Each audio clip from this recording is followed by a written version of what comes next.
Welcome to SVG-TV News for Friday, January 5th, 2018. I am Jennifer Richardson with the details. President of the St. Vincent and the Grenadines Teachers Union, Oswald Robinson, is calling on the relevant authorities to address outstanding issues affecting the nation's educators. In an interview with our news team on Thursday, Robinson outlined several matters which he said are of serious concern to the union. He pointed to the short payment of $90 to principals for their allowances and the court-ordered payments to former president of the union, Otto Sam.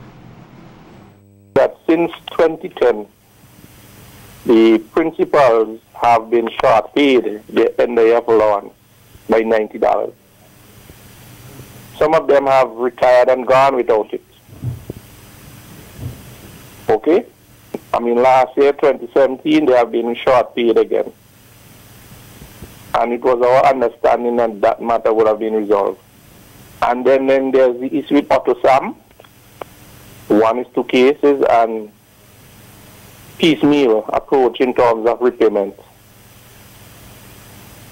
He was repaid the half-month salary that they owed him all over those years. They made those payments to him. But remember, there are other costs involved. Traveling, damages, his pension and gratuity, plus the legal fees for the teachers' union was paying all those, meeting all those expenses over the years. The teachers' union leader is adamant that the 3 teachers who ran unsuccessfully for political office for the opposition New Democratic Party in 2010 must be reinstated. He also highlighted that the matter should have had a ruling since September last year, and their legal team is still pursuing the case. Collective agreement that the 3 brothers who have not been reinstated, that is still another issue. Johnson, Daniel, Elvis Daniel, Kenroy Johnson, and Bash Thomas. Those teachers run for political office, and according to the collective agreement, they should be reinstated with all the benefits.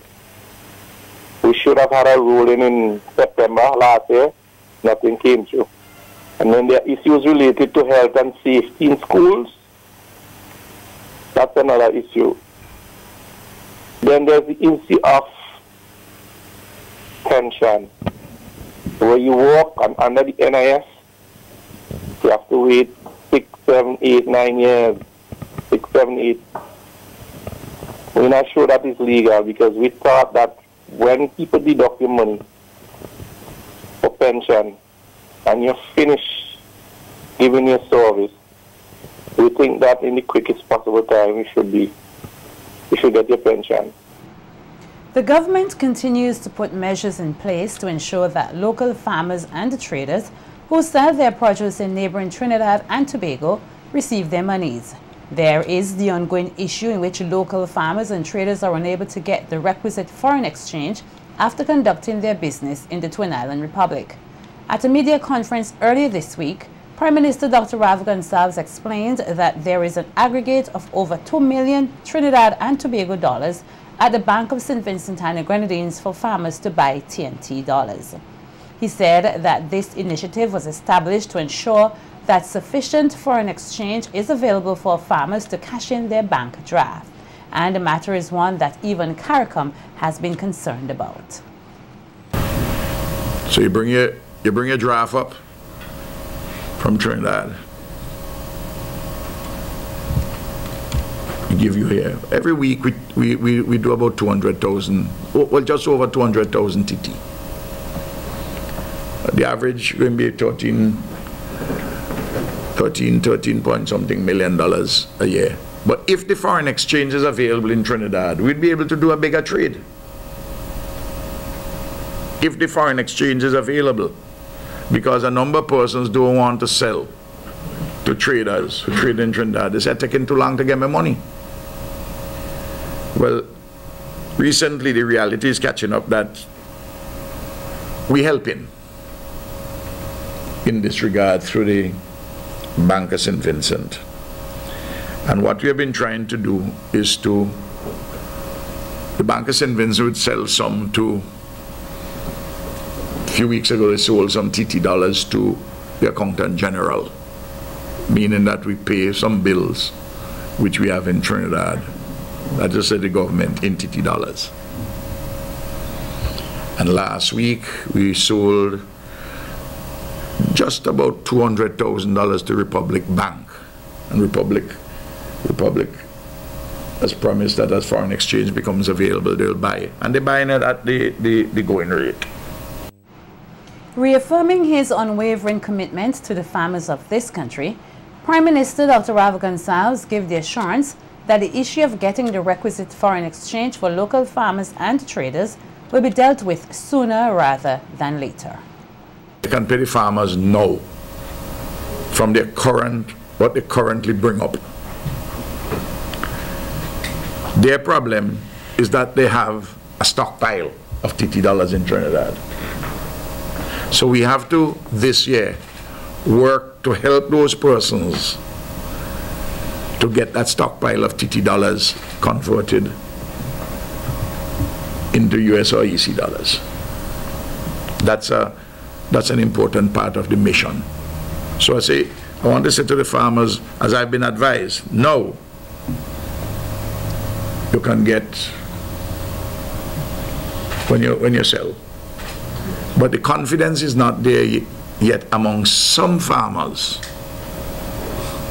to sell, because they prefer to take the chance by selling some stuff here, or maybe even Grenada or somewhere else, because they're uncertain about whether they're going to get pay because of the foreign exchange. So that if currently some people are not getting their money, the farmers, is not because the current arrangement is stopping them from doing it. One cannot implement programs to address the issue of poverty unless the extent and nature is known. That's according to Director of Planning Laura Anthony Brown, as she spoke with SVG-TV on Thursday via the telephone. Brown said the Ministry of Planning will be conducting a country poverty assessment and encourage citizens to cooperate with the ministry in this endeavor. 18 also, we are going to be undertaking a country poverty assessment. And this is where we do a survey of the entire country, and we try to find out the exact level of poverty in our country. You would agree with me that we cannot design programs to address poverty if we do not know the extent and the nature of poverty. So, in February, I think in February 12th, we will actually launch this poverty survey. And, well, you would hear much more about it. But I just like to sensitize people now, and because this is something where we need the cooperation of the public if we are going to make anything of an impact. Anthony Brown added that the ministry is also on the ground conducting a program designed to assist the elderly of SVG. This year, actually, right now, our team is in the field providing to those people who have no visible, no means of support. We are providing them with a gift certificate, each valued at $200, 400 Vincentians around the age of 85 years old and above, some as old as 108. We are giving them, or their proxy, the person who is responsible for them, a gift voucher, so they can take it themselves. We have negotiated with the supermarkets. They can take this voucher to the supermarkets, and they can buy their food and things that they need for their survival. We know it's not a lot, but it is a start. It is something, and I am particularly pleased that we are able to offer this support. And so that's one of the big things that we are doing. The planning director said the Ministry of Planning is also working along with the Ministry of Agriculture, Forestry and Fisheries on a project to assist farmers. We are also working with the Ministry of Transport and Works and the other ministries to implement some of the projects. We have just started a tourism competitive project with the Ministry of Tourism, funded by the World Bank. That's ongoing. We have just started also with the Ministry of Agriculture and funded by the World Bank also an agricultural enhancement project, and that should really provide for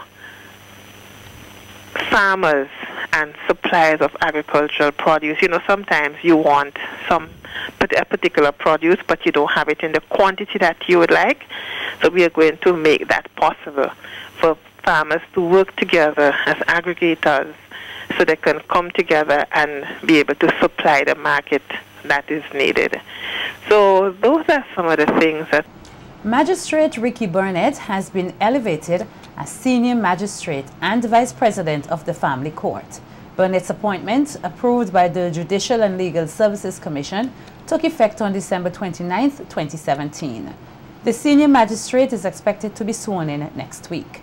Burnett, who up to the time of his appointment served the courts in District 2, which include Bible, Connery, Georgetown, and Mesopotamia, is expected to take up his new position at the Kingstown Magistrates Court after next week's swearing-in ceremony. The post of Senior Magistrate has been vacant since January 2013. The capacity of the HIV/AIDS unit to monitor and evaluate the AIDS epidemic is expected to receive a boost. This through the implementation of the first phase of the HIV case-based surveillance system pilot project, which is expected to commence on Monday. Speaking with our news team earlier today, the director of the HIV/AIDS unit, Firoz Roach, gives some details on the unique features of the program. And as I said before, the system is designed to collect critical data in order to monitor the changes and identify demographic and behavioral drivers of the HIV epidemic. It can also capture longitudinal patient care data. You can also monitor patient care. You can monitor linkage and retention. You can monitor prevention of mother-to-child transmission, case management, and you can look at health outcomes of these clients. The system also features reminder flags, which help to signal case managers to schedule appointment to show linkage to care and treatment. Roach took the opportunity to highlight the critical importance of the system to the fight against HIV. Well, it is going to assist because once this system is used by all the key stakeholders, all the key players, we will have a better handle to know the true nature of the epidemic. We'll be able, as I said before, to target resources to the areas that need it. Because, for example, if we're looking at monitoring HIV cases, now we can look at the system and see that, let's say, for example, we notice that there are a lot of new infections in one health district, maybe in Beckway or maybe in Barley. We will know now that we have to target our prevention efforts. Roach added that the pilot program, which is expected to begin on Monday, will feature stakeholders from the private and public sectors. We are now at the stage where we're going to roll out the pilot, the first pilot phase. And we're hoping to do so from the 8th of January, which is from Monday. And we are looking at the Barley Health Center, the Infectious Disease Clinic, Planned Parenthood, the HIV/AIDS unit, Caribbean Reference Lab, and Spring Village Health Center. I am proud to say that St. Vincent and the Grenadines will be the first country in the OECS to implement this HIV case-based surveillance system. The prize-giving ceremony for the 2017 Nine Mornings Festival will take place this Saturday, January 6th from 9:30 a.m. at the Peace Memorial Hall. At the ceremony, prizes will be distributed to the various zonal and national winners in the Vinley Community Lighting competitions. There will also be the much anticipated announcements of the following categories: Best Nine Mornings Community, Best Christmas Community, Best Community on Parade, Best Community Song, Most Popular Local Christmas Song, and winners in the It's My Nine Mornings poster competition. From results announced so far, Point Village emerged winners of the Community Lighting Competition for another year. The Botanical Gardens won Best Lit Garden and Mrs. Olivia De Silva Best Lit Private House. At tomorrow's prize-giving ceremony, addresses will come from the Honorable Cecil Mackey, Minister of Culture, the Nine Mornings Committee, and representatives of the principal sponsors, the National Lotteries Authority and VINLEC. There will also be an exhibition of entries from the poster competition downstairs the hall. The 2017 festivities have been hailed a success with good programs and large audience attendances around the country. Nine Mornings in St. Vincent and the Grenadines was celebrated from December 16th to the 24th under the theme Spreading the Love in 2017.